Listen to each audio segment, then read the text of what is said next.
I was a tech reporter, and I was at Newsweek when basically it went under. And in 2012, and I got laid off, and I was 52 years old. And I looked around, and it wasn't just that my company was going out of business, my business was going out of business.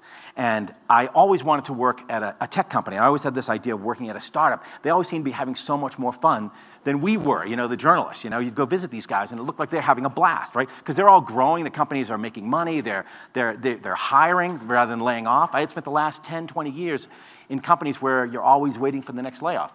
So I went to work at a place called HubSpot, which makes marketing software. And it was like, had every startup cliche. They're in Boston, so I didn't have to move.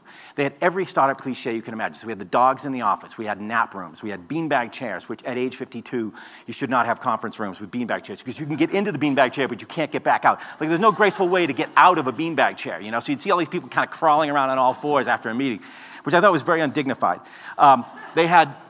The average age was 26, literally half my age, right? And almost everybody was right out of college. They had these like bros who would they had a push-up club in the lobby at lunchtime, like doing their bro thing, like, do you even lift? And and I like to say, I very quickly realized it was like a blend, it was like a mix of a frat house, a Montessori kindergarten, and a Scientology compound, right? It was like all three things in once, right?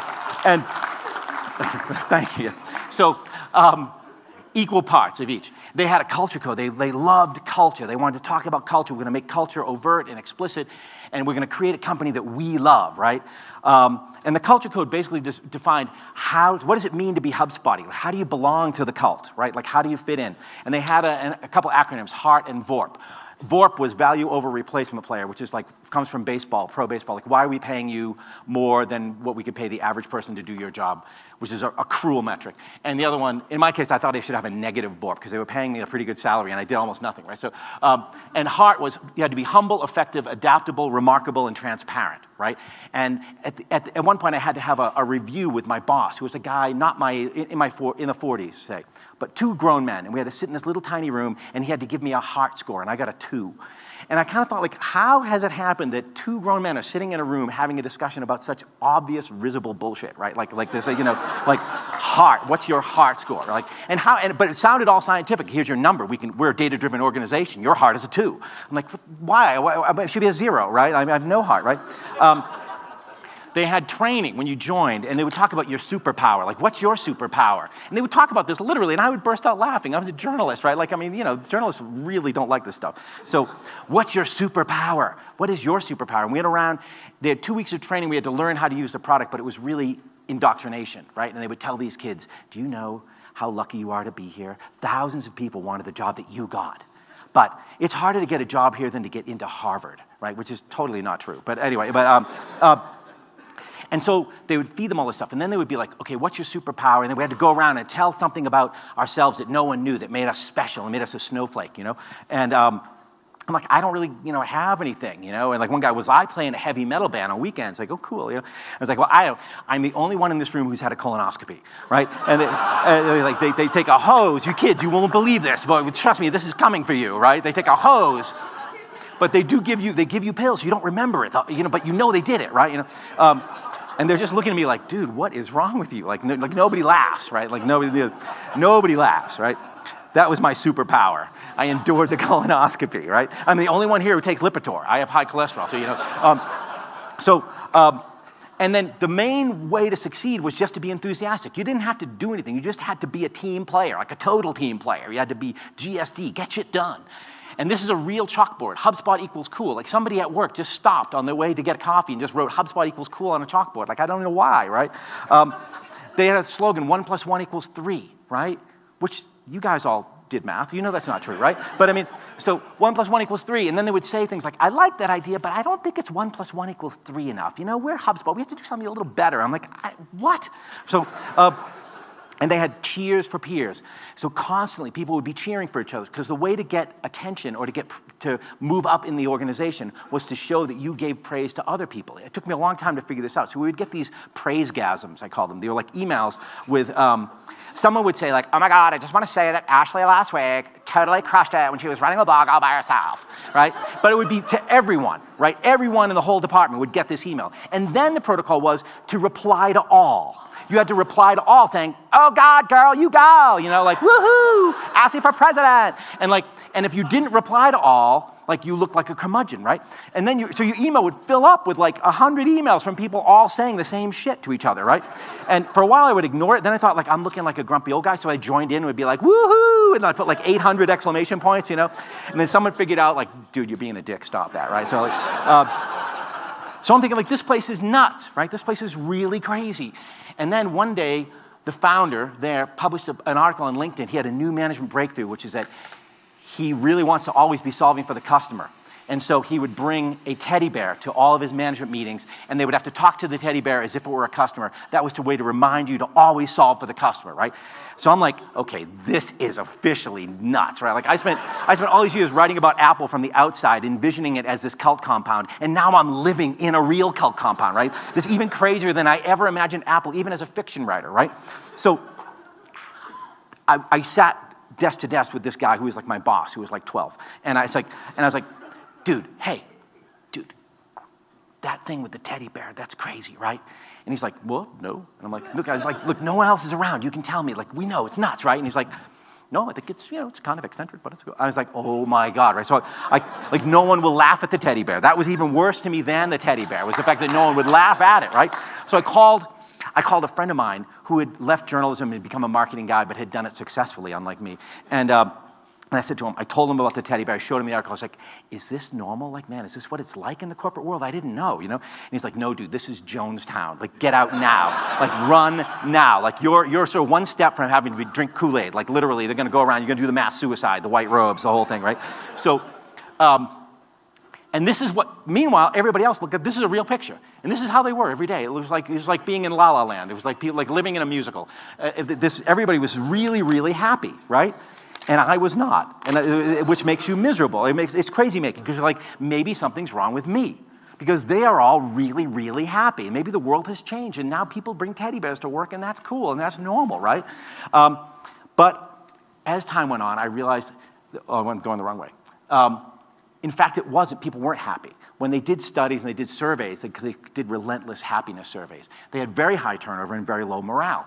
And that puzzled me too, but then I realized there were two cultures. There was a surface culture, which is all that crap. Then there was a real culture, right? And the real culture was that they had this huge sales boiler room, this telemarketing boiler room, where they put me in for a while to punish me for asking for a new job.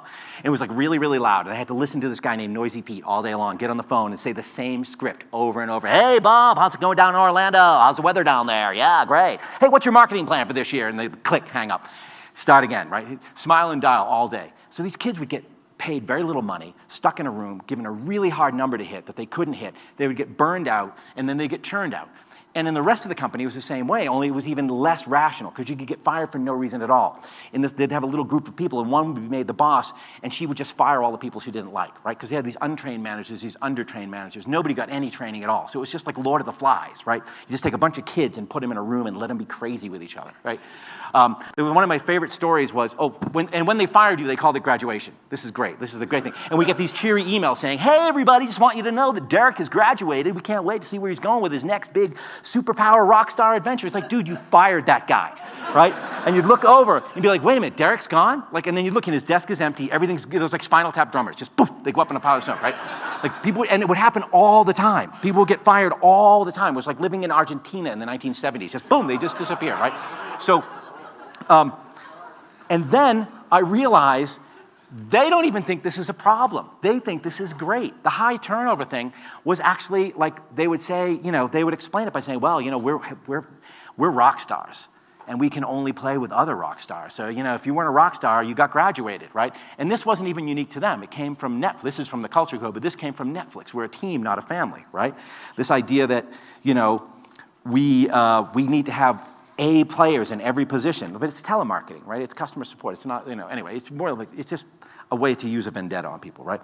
The other thing I started looking around and realizing is they had this huge emphasis on culture fit, which I think has become this terrible euphemism, this really bad euphemism, which really means racism and lack of diversity. And it's a way of sort of turning a negative into a positive. So look around, there's no one over 30, like hardly, except for me and one other guy who wanted to become my friend, and we used to go for lunch together when they had to break up because people would see us paired up, like the two old guys, right?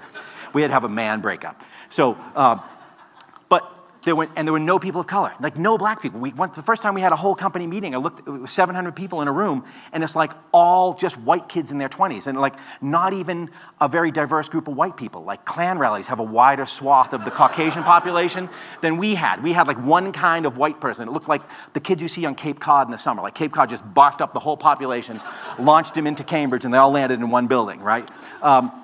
So I started realizing there were really serious problems about this. Like the industry, in a way, had gone wrong in ways I didn't understand.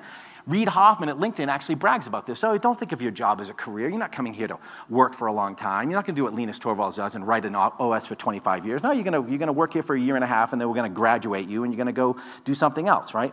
At Amazon, so I left to write this book, and they hacked my computers and tried to find out what I was writing, and then the FBI got involved. There's a great, great other story that's in the end of the book. But Amazon, you know, you walk out of a conference and grown people are sitting there crying at their desks, right? And I start thinking, like, I've stumbled into a much bigger story than I realized. And people start writing me. People read my book and start writing me, telling me these horror stories of things like what I experienced at HubSpot wasn't really all that unusual. In fact, it's becoming the norm, right? Jeffrey Pfeffer, who's a professor at Stanford, wrote an essay when my book came out, Why Modern Work Culture Makes People So Miserable, right? Saying it's a return to the work arrangements of 140 years ago, not a new managerial innovation.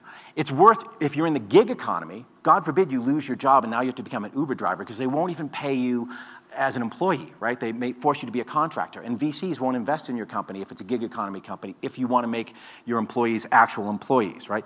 Which kind of kills me because Uber has apparently $10 billion in cash sitting in the bank that VCs have given it, but they won't pay their drivers as employees. They won't give them benefits, right?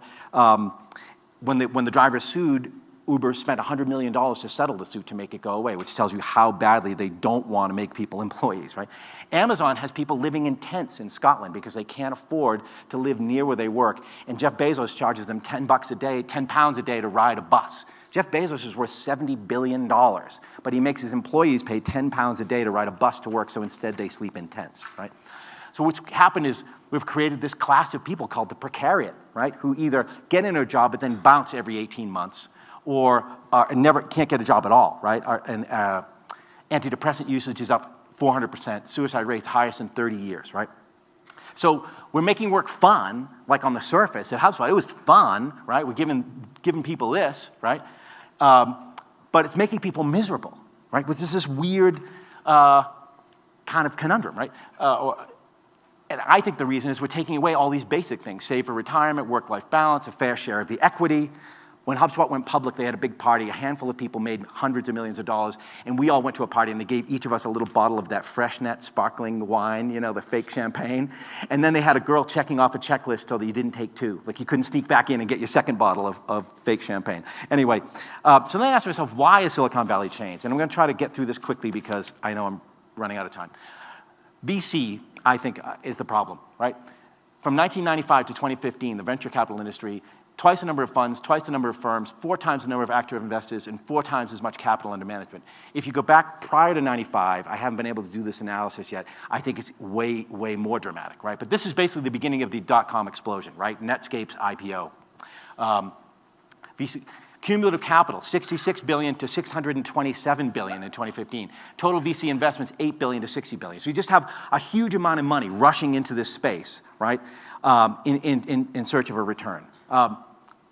And the motto of this new economy is grow fast, lose money, go public, cash out, right? Right? So, you know, all the focus is on customer acquisition, revenue acquisition, buying top-line growth, lose as much money as you want, right? I did an analysis recently from my Fortune column. 60 tech IPOs since 2011 that are still independent. A lot of them have gone public and got taken out or acquired, right? Only 10 have ever made a profit, right? If you look at how much money Twitter alone has lost, it's like $2.5 billion since it went public, right? Crazy. But meanwhile, every one of these has created, you know, centimillionaires and billionaires. So these people are foisting these really risky, money-losing companies into the public markets, skating away with their money, and then leaving, you know, the day of reckoning will come, right? I think there's also something else is happening. In the old days, if you look back at the early days of HP, when H and P were running HP, they saw themselves as having 4 constituencies: customers, community, employees, and investors. And investors came last, right? They wanted to have happy customers. They wanted to pay their taxes and be part of the community. They wanted to take care of their employees and make sure their employees had a good life and could feed their kids and you know, put their kids through school and save for retirement. That's all gone away, and now there's only one constituency that matters, and that's investors. And we've somehow taken it for granted in the last 20 years that this is the new normal, that the people who matter most are the investors. When really all the investors are doing, the VCs, I spoke at a VC conference recently, this joke did not go over well. It's like, you guys have the best job in the world. You take money from one group of people, you don't take your money, you take their money, then you give it to these guys, you work them like dogs. By the time they succeed, you own all of their company, and you make all the money. Like, that sounds like a great racket, but that has become the racket, right?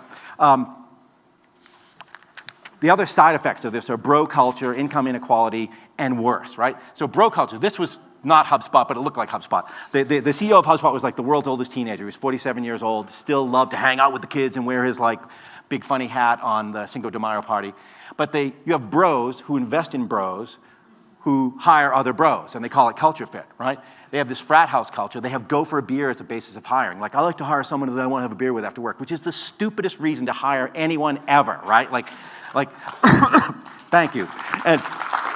But they will actually say this. At HubSpot, when I got hired, they said, I like to hire a guy I want to go. I was like, I don't drink, and I'm never going for a beer with you because you're an asshole, but I still want to work here, right? But no, but that is like the reason they give to hire people, right? And you have CEOs who have no experience and they have no adult supervision. In the old days meaning like Google, even Google had to hire Eric Schmidt or the VCs wouldn't put the money in, right? Now the idea is, no, just let Evan Spiegel go at it with Snap, right? So you have that, and then you have bias on every vector, age, race, gender, right? HubSpot had, like I said, nobody my age, no one of color, and then there were a lot of women, but they only got this high. No women in any power. You look at the management page, I have a couple of funny slides that I didn't put in here. If you go through a list of every management team in tech, white guys, white guys, white guys, and it looks like they were all made in the same white guy lab, like they were all hatched from the same kind of egg. They don't even look like different kinds of white guys, right? Income inequality. This is, I think, another factor of skewing all the return to those investors and letting them skate away and not dispersing the money out throughout all the employees. For example, Uber, the taxi market is, let's say it's a $100 billion market globally. It's $100 billion, but it's spread among thousands and thousands or millions of little companies, right, and individuals. Uber replaces that, has a $60 billion market cap, and that $60 billion will be in the hands of maybe 100 people, right, when they finally go public. 8 men control as much wealth as half of the world. This number came out recently. A few years ago, it was a few hundred, which was already pretty appalling, right? But now it's down to 8. The other thing to notice, I think, since we're at an open source conference, is that 2 of these guys are made their money in the old world of closed source software, which was probably the greatest racket ever invented on planet Earth, right? But most of them are techies, even Bloomberg, if you count him, right? CEO to worker compensation ratio. This is a really interesting chart because you see it go, back in 65 it was 20x, and it crept up through the 70s, through the 80s, and then look where it peaks, 2000, the height of the dot-com mania. Boom, look who's making all the money, the CEOs, 376. And then you think, okay, the crash comes, everything will settle back down, but it doesn't. It comes back down to 300 now. So it's basically, it went way off the rails and then stayed there. And then worse, right? To recap, I think the financialization of the economy, where the finance industry now is 20% of GDP, leads to only investors matter, leads to 8 men control half as much money as half the world, control as much money as half the world, leads to the precariat, this angry mob of people who have nothing, right? Which leads to this, Brexit and, he who shall not be named, right? But the precariat, I think, lashed out. People lashed out. People realized they're getting screwed, and they lashed out at the ballot box. It was the last bit of power people have. Is I may not have any money, I may not have a pension, I may not have health insurance, but I got one thing that even Larry Ellison has, is I have a vote. I have as much of a vote as Larry Ellison, and I'm going to use it, and I'm going to screw you with it, right? So if we keep going in this direction, I think we end up here. This is a guy who made a lot of money on Amazon, one of the early investors, who 2 years ago said, the pitchforks are coming for us. This is a story from the New Yorker recently, Doomsday Prep for the Super Rich, which I highly recommend you read. Evan Osnos wrote this thing about how people like Peter Thiel are now bugging out for New Zealand and making bolt holes, right? Trying to escape from the mess they've created. Like, instead of taking their billions of dollars and trying to fix the system we have by paying taxes, Apple has $264 billion in cash sitting outside the country and won't bring it back unless they get a special break. Why don't they want to pay taxes? Then they complain, we don't have any STEM grads. We'll pay your fucking taxes, right? So, fix your schools, right? So instead, they're going to bolt hole out, and they're going to live in New Zealand. They're going to live in bunkers, right? Seriously, they're going to live in bunkers with their billions of dollars, which to me is insane, right? Which is another way of saying, I came around to realize Richard Stallman was right? Like, after all those years, I made fun of Richard Stallman. I'm like, oh my God, I've turned into Stallman, right? I'm 56 years old now. I've become Richard Stallman. You're supposed to become more conservative as you get older. I've become a crazy Bernie Sanders liberal, right? But I think Stallman did see this. Stallman saw what happens with Microsoft. Where does that lead to? Yeah, Bill Gates becomes the richest guy on earth. And you have this income inequality, you have this disparity, and you have this huge mass of people who rise up and create problems for all of us, right? We make this joke on Silicon Valley. I don't want to live in a world where someone else makes the world a better place better than we do. And we kind of make a joke about how techies all talk about making the world a better place.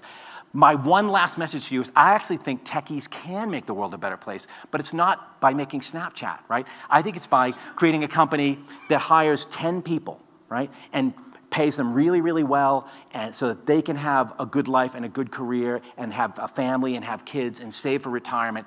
And if you make a company with 10 people and you make one with 10 people and I make one with 3 people, because I won't do as well as you, but and then you have 110, we can basically make this world a better. We can make the world we want to live in, right? We can build the world we want to live in. We can make the kind of companies we want to work for. That's what I saw at Canonical 10 years ago, and I still think it's true today. I'm sorry for rushing so fast, but thank you. And again, I'm very, very sorry for all my old Richard Stallman jokes, because it turns out he was right. Thank you very much.